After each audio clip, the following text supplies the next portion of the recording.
It's March, and light returns to the high Arctic, sweeping away 4 months of darkness.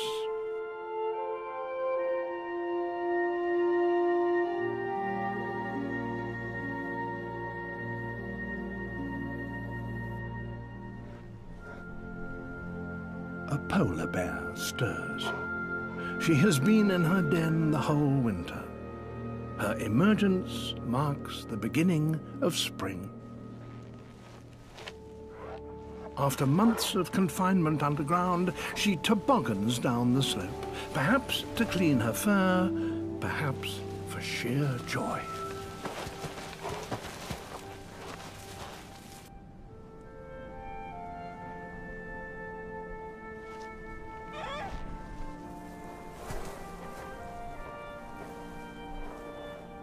Her cubs gaze out at their bright new world for the very first time.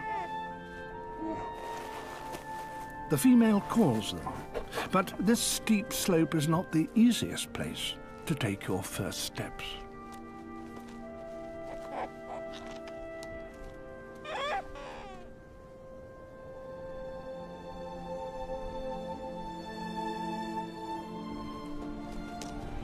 But they are hungry and eager to reach their mother, who's delayed feeding them on this special day. Now she lures them with the promise of milk, the only food the cubs have known since they were born, deaf and blind beneath the snow, some 2 months ago.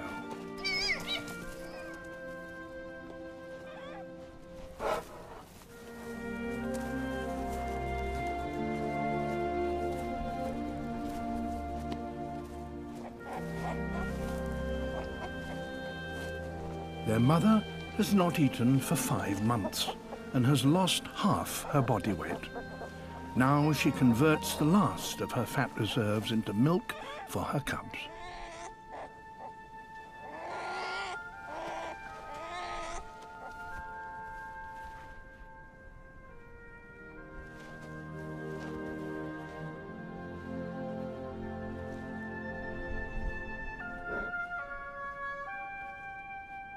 The spring sun brings warmth, but also a problem for the mother.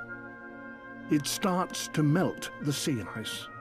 That is where she hunts for the seals she needs to feed her cubs, and she must get there before the ice breaks up. For now, though, it's still minus 30 degrees, and the cubs must have the shelter of the den.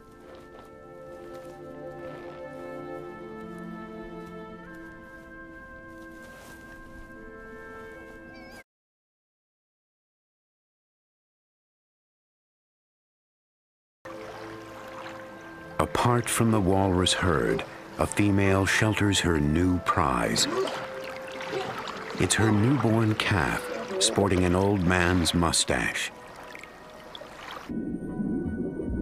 Just hours old, he's still trailing his umbilical cord.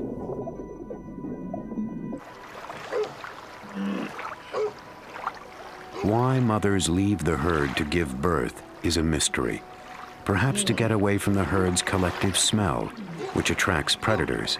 Perhaps to keep her baby away from the jostling of giants. He weighs 100 pounds to her 1,500.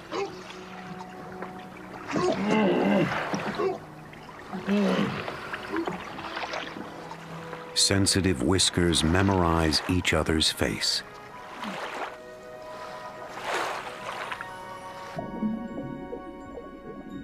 The hungry calf was born on the ice, but can swim and nurse underwater within hours.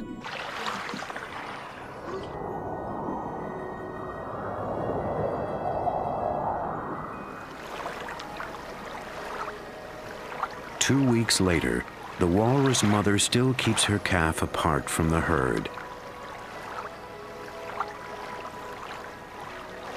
Nursing greedily, he's packing on 1.5 pounds a day.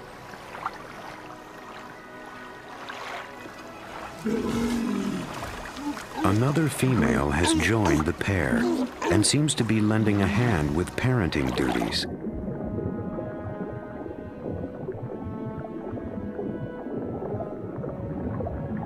Whether she's acting as a nanny or simply as another pair of wary eyes in bear country, the mother seems content to have her around.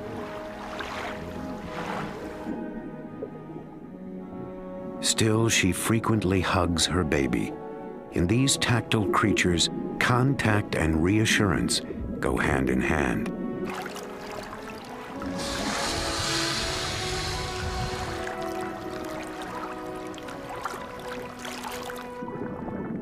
It will be a while before she lets him beyond her reach.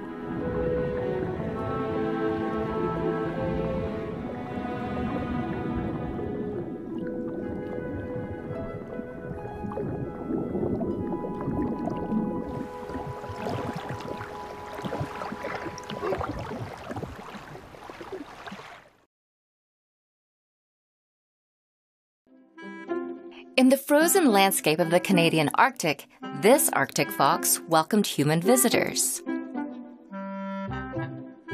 Clearly curious, the fox even approached the expedition leader before walking away. The Arctic fox is so well adapted to the frigid weather that it can survive temperatures as low as -58 degrees Fahrenheit. The fox sports small ears, a short muzzle, furry soles, and lives in burrows protecting it from blizzards.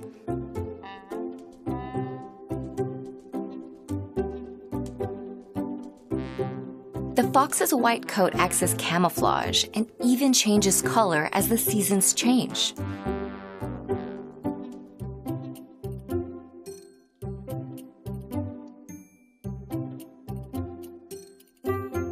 During the coldest of months, the fox will often rely on polar bears to do the hunting, picking up scraps.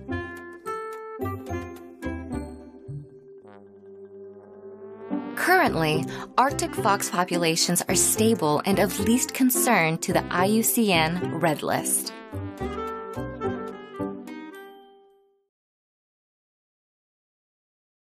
May in Lancaster Sound in northern Canada. And the thick-billed Mures gather for their annual Spring Fling All-You-Can-Eat Fish Fest.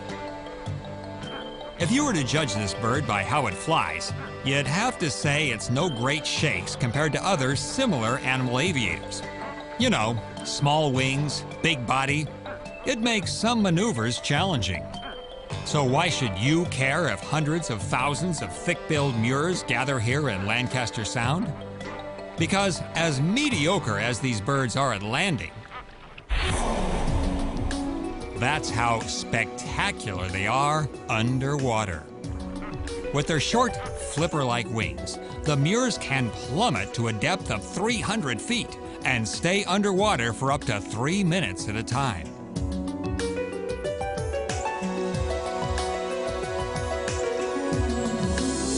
The best show of all is the Mures on their way back up.